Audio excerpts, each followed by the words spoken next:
শিশু কিশোরদের মাঝে কিন্তু আত্মহত্যা প্রবণতা অনেক বেশি বেড়ে গেছে এবং অনেক বেশি তাদের মধ্যে হতাশা, বিষণ্ণতা এই জায়গাটাও আসলে বেড়ে গেছে। এটার কারণটা আসলে কি? এটার কারণ আসলে ত্রিবিধ, তিন ধরনের। প্রথম হচ্ছে বায়োলজিক্যাল, সাইকোলজিক্যাল ও সোশ্যাল।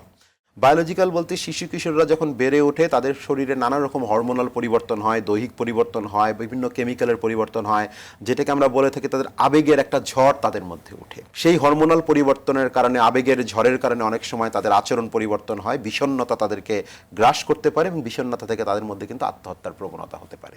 এটি কিন্তু সারা পৃথিবীতে একই রকম এবং আগেও বাংলাদেশে ছিল, এখনও বাংলাদেশে আছে, ভবিষ্যতেও শিশুদের এই শারীরিক পরিবর্তনের কারণে মানসিক সমস্যাগুলো থাকবে সবসময়। সেটিকে আমাদেরকে কনসিডার করেই তাদেরকে বিকাশটাকে আমাদেরকে নিশ্চিত করতে হবে। কিন্তু বাকি যে দুটো, সাইকোলজিক্যাল এবং সোশ্যাল, সেটি কিন্তু আমাদের হাতে আছে, সেটি কিন্তু আমরা চাইলেই কন্ট্রোল করতে পারি, সেটি কিন্তু মডিফায়েবল। সেই জায়গা থেকে আমরা বলবো চারিদিকে একটা র্যাপিড আরবানাইজেশন হচ্ছে, দ্রুত নগরায়ন হচ্ছে এবং আমরা মনে করছি যে আমার সন্তান বোধহয় পিছিয়ে যাচ্ছে, তাকে দৌড়ে এগিয়ে থাকতে হবে, তাকে সব কিছুতে ভালো করতে হবে, তাকে জিপিএ 5 পেতে হবে, তাকে ডেইলি স্টার অ্যাওয়ার্ড পেতে হবে, তাকে অনেক কিছু অর্জন করতে হবে এবং অমুক জায়গায় ভর্তি হতে হবে। একটা হর্স রেসের মধ্যে তাকে ঠেলে দেই এবং এই রেসের মধ্যে ঠেলে দিতে গিয়ে তাদের উপর একটা বাড়তি চাপ পড়ে এবং অনেক সময় সকলের মেধা কিন্তু এক নয়। তখন কিন্তু তারা নিজেকে খানিকটা সেলফ স্টিম কমে যায়, নিজেকে খানিকটা ছোট, হীন, তুচ্ছ মনে করে আমি বোধহয় আমার বাবা মার যে আকাঙ্ক্ষা সেটিকে পূরণ করতে পারছি না। তখন তার ভিতরে একটা হতাশা আসে, তার ভিতরে একটা দুঃখ আসে, তার ভিতরে একটা না পাওয়ার বেদনা তৈরি হয় এবং এই বেদনাটি কিন্তু আসলে পিয়ার প্রেশার থেকে হয়, বাবা মার প্রেশার থেকে হয়, চারপাশ থেকে হয়। এই জিনিসগুলো তাকে কিন্তু একটা আত্মহত্যা প্রবণ গড়ে তুলতে পারে, বিষণ্ণতা গড়ে তুলতে পারে। আরেকটি হচ্ছে যে সাইকোলজিক্যাল গড়ন, যেটিকে আমরা বলি, তার ব্যক্তিত্বের বিকাশটা কীরকম ভাবে গড়ে উঠেছে। ছোটবেলা থেকে আমরা কি তাকে সিদ্ধান্ত নেওয়ার সক্ষম করে তৈরি করেছি কিনা, তার সামাজিক দক্ষতাগুলোকে আমি বেশি বাড়িয়েছি কিনা, তার আবেগীয় দক্ষতা, তার আবেগীয় বুদ্ধিমত্তাকে আমি বেশি বেশি বিকশিত করেছে কিনা। যার সামাজিক দক্ষতা বেশি, যার আবেগীয় বুদ্ধিমত্তা বেশি, তার ভেতরে কিন্তু আত্মহত্যার প্রবণতাটি কম থাকবে। সে কিন্তু নানাভাবে চারপাশের সমস্যাকে নিজে অ্যাকোমোডেট করতে পারবে। সব সমস্যাকে সমাধান করার সুযোগ আমাদের নাই, কিন্তু সমস্যাকে ধারণ করার ভেতরে কিন্তু আমাদের সক্ষমতা আছে। আমরা অনেক সমস্যা ধারণ করে বেঁচে থাকি। তা যিনি সমস্যাকে ধারণ করতে পারবেন, সব সমস্যা সমাধান করতে পারবেন এটা আমরা মনে করি না, কিন্তু সমস্যাকে ধারণ করতে পারবেন, তার ভেতরে কিন্তু আত্মহত্যার প্রবণতা কম থাকে। আমরা ইদানিংকালে আমাদের সন্তানদেরকে, কিশোর কিশোরী তরুণদেরকে সমস্যা ধারণ করার সক্ষমতা থেকে অনেক দূরে সরিয়ে নিয়ে যাচ্ছি। তার সকল সমস্যা আমি সমাধান করে দিচ্ছি, একদমই তাই। তাকে আমি কোনো চ্যালেঞ্জের মুখে ফেলছি না এবং ফেইলিয়রকে একসেপ্ট করানো আমরা কখনো তাকে শেখাচ্ছি না। আমরা সবসময় তাকে মনে করতেছি তোমাকে সামনেই যেতে হবে, তোমাকে এগিয়ে যেতে হবে, তোমাকে 1 নম্বরে থাকতে হবে, তোমার কোনো অপশন নাই। ফেইলিয়র যে তার জন্য একটা অপশন হতে পারে এবং ফেইলিয়রও যে তার জন্য কখনো যে নেতিবাচক তা নয়। ফেইলিয়র হতে পারে মানুষের জীবনে যে কোনো জায়গায় ব্যর্থতা একটা অনুষঙ্গ। সুতরাং এই ব্যর্থতাকে মেনে নেয়ার জন্য আমরা তাকে প্রস্তুত করি নাই। এই প্রস্তুত করি নাই বলেই তাদের ভেতরে কিন্তু আমরা দেখি একটা অস্থিরতা তৈরি হয়েছে। সে পরীক্ষায় ব্যর্থ হলে সে আত্মহত্যা প্রবণ হয়ে উঠছে, প্রেমে ব্যর্থ হলে আত্মহত্যা প্রবণ হয়ে উঠছে, নানাভাবে তার মধ্যে একটা হতাশা তৈরি হচ্ছে। এবং সবশেষে আমি আরেকটি জিনিস বলবো যে আত্মহত্যার পেছনে কিন্তু রয়েছে মানসিক বিপর্যয় বা মানসিক সংকট, বিষণ্ণতা, ব্যক্তিত্বের বিকার, সিজোফ্রেনিয়া, মাদকাসক্তি ইত্যাদি সমস্যা। ফলে আমাদের শিশু কিশোর এবং তরুণরা যখন এরকম বিষণ্ণতায় ভোগে, মাদকাসক্ত হয়ে পড়ে, সিজোফ্রেনিয়া বা অন্য কোনো রোগে আক্রান্ত হয়, ব্যক্তিত্বের সমস্যা হয়, তখন কিন্তু তার যথাযোগ্য সময়ে সুচিকিৎসা যদি আমরা করতে না পারি, দ্রুত যদি এগুলোকে শনাক্ত করতে না পারি, তাহলে কিন্তু তার ভেতরে আত্মহত্যার প্রবণতা বাড়বে।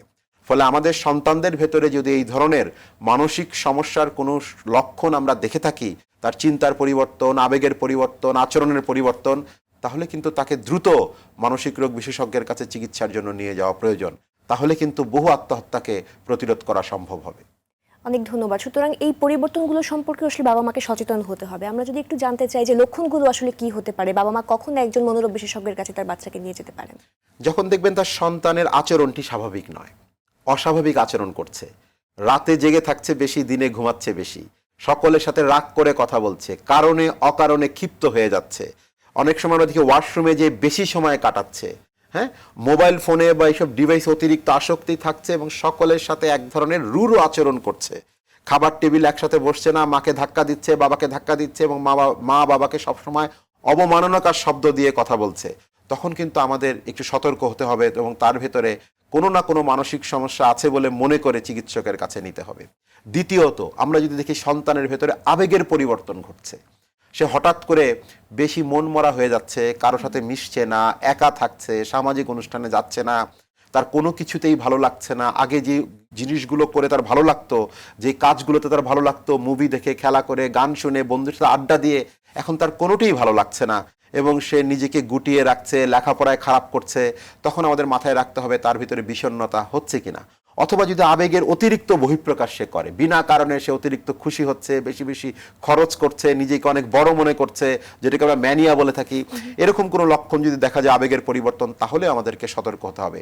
পাশাপাশি আমরা যদি দেখি সন্তানের ভেতরে চিন্তার কোনো পরিবর্তন ঘটেছে, সে অন্যকে সন্দেহ করছে, সে ভাবছে আশেপাশে সবাই তার শত্রু, সে বিভিন্নভাবে সন্দেহ করছে, কেউ তাকে গোপনে ফলো করে, ক্যামেরা দিয়ে দেখে, তার মোবাইলের কথা রেকর্ড করে, খাবারের ভিতর বিষ মিশিয়ে দেয়, এই ধরনের প্যারানয়েড অর্থাৎ কোনো ধরনের সন্দেহবাতিগ্রস্ততা যদি আমরা তার ভিতরে দেখে থাকি, তাহলেও আমাদেরকে সতর্ক হতে হবে এবং তখন তাকে চিকিৎসার আওতায় নিতে হবে।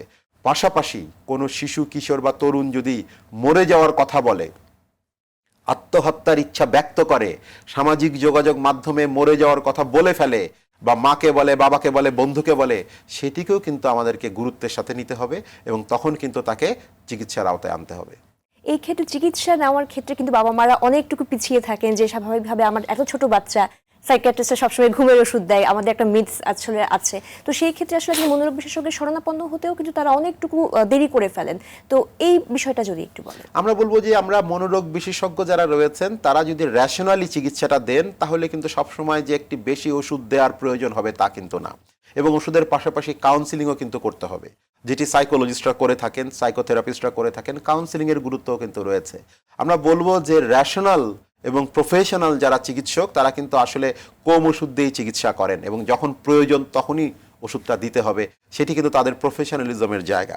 ফলে বাবা মাকে বলবো যে মানসিক রোগ বিশেষজ্ঞের কাছে তো নিতেই হবে এবং প্রয়োজনে কাউন্সিলিং, সাইকোথেরাপি, সেটিরও কিন্তু গুরুত্ব আছে। অনেক সময় বাবা মারা বলে থাকেন যে আমিই তো কাউন্সিলিং করি, আমিই তো সাইকোথেরাপি দিই, কিন্তু মনে রাখতে হবে সাইকোথেরাপি বা কাউন্সিলিং এটি একটি পেশাদারিত্বের বিষয়, এটি কিন্তু একটি সায়েন্স, এটি একটি আর্ট, সেটি একটি শিক্ষার বিষয়, জানার বিষয়। যে কেউ কাউন্সিলিং, সাইকোথেরাপি দিতে পারেন না। এর জন্য প্রয়োজন শিক্ষা, এর জন্য প্রয়োজন প্রশিক্ষণ, এর জন্য প্রয়োজন প্র্যাকটিস। ফলে বাবা মা যদি এই কাউন্সিলিং দিয়ে থাকেন, সেটি কিন্তু অনেক সময় হিতে বিপরীত হতে পারে। তাই বাবা মাকে বলবো যে আপনারা নিজেরা কাউন্সিলিং না দিয়ে বিশেষজ্ঞের কাছে নিয়ে যেয়ে কাউন্সিলিং গ্রহণ করবেন এবং মানসিক রোগ বিশেষজ্ঞের কাছে নিয়ে যাবেন। যদি তার কোনো ওষুধের প্রয়োজন হয়, প্রয়োজনে কিন্তু ওষুধ দিতে হতে পারে, কারণ আত্মহত্যা প্রবণতার মূল চিকিৎসা হচ্ছে কিন্তু ওষুধ প্রয়োগ। একদমই তাই, এবং আশা করছি দর্শকরা আজকের এই আলোচনা অনুষ্ঠান থেকে অনেক বেশি সচেতন হবেন। ভাইয়া, বর্তমানে আমরা যেটা দেখতে পাচ্ছি যে অনেক ধরনের সহিংস ঘটনাগুলোতে কিন্তু কিশোর এবং যুবকদের দ্বারা আসলে খুব বেশি সংঘটিত হয়, এবং তাদের এই আগ্রাসী আচরণের পেছনে কিন্তু অনেকে প্যারেন্টিং স্টাইলকেও দায়ী করে থাকেন। এই বিষয়টা যদি বলেন যে সেক্ষেত্রে বাবা মার আসলে ভূমিকাটা কেমন হওয়া উচিত? প্রথমত আমাদের যে আগ্রাসী আচরণ, তার পেছনে কিন্তু রয়েছে হতাশা। আমরা বলে থাকি ফ্রাস্ট্রেশন অ্যাগ্রেশন হাইপোথিসিস, অর্থাৎ যেই কিশোর, কিশোরী, তরুণ, তরুণীটি বেশি আগ্রাসী আচরণ করছে, তার পেছনে কিন্তু রয়েছে তার আসলে হতাশা। সেই হতাশাটার এক ধরনের বহিঃপ্রকাশ করে সে আগ্রাসী আচরণের মধ্য দিয়ে।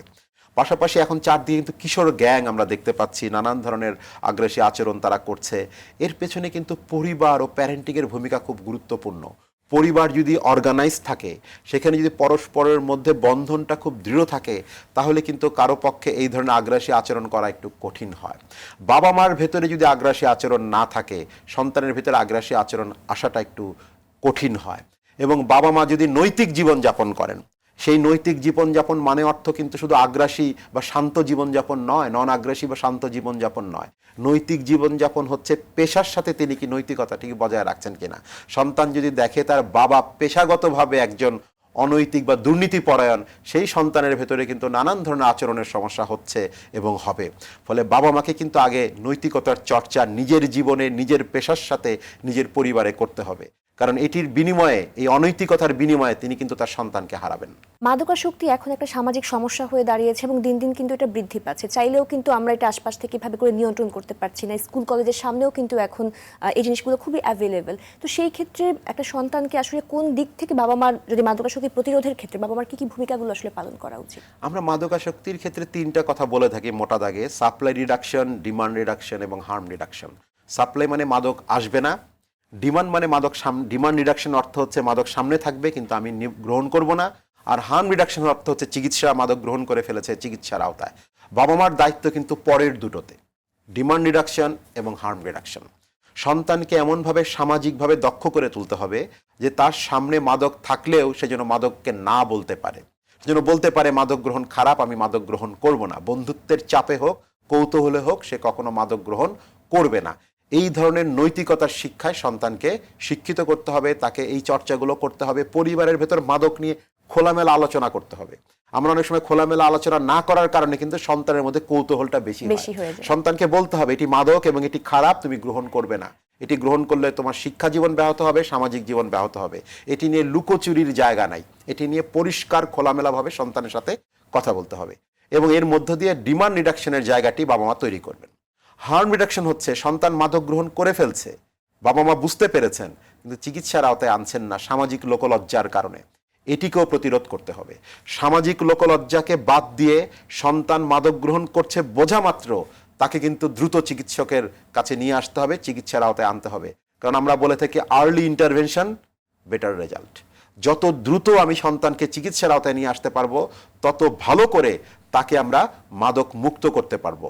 কারণ মাদকাসক্তি কিন্তু একটি দীর্ঘমেয়াদী সমস্যা, এর চিকিৎসাও দীর্ঘমেয়াদী এবং একবার চিকিৎসা করার পরও পুনঃ আসক্ত কিন্তু একজন মাদকাসক্ত হতে পারে।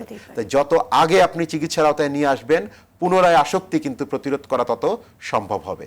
ফলে মাদকাসক্ত সন্তানকে নিয়ে বা মাদক গ্রহণকারী সন্তানকে নিয়ে কোনো লজ্জায় পড়া যাবে না, লুকিয়ে রাখা যাবে না, লুকোচুরি করা যাবে না। তাকে দ্রুততর সময়ের মধ্যে চিকিৎসার আওতায় আনতে হবে। অভিভাবকদের উদ্দেশ্যে যদি কিছু বলেন।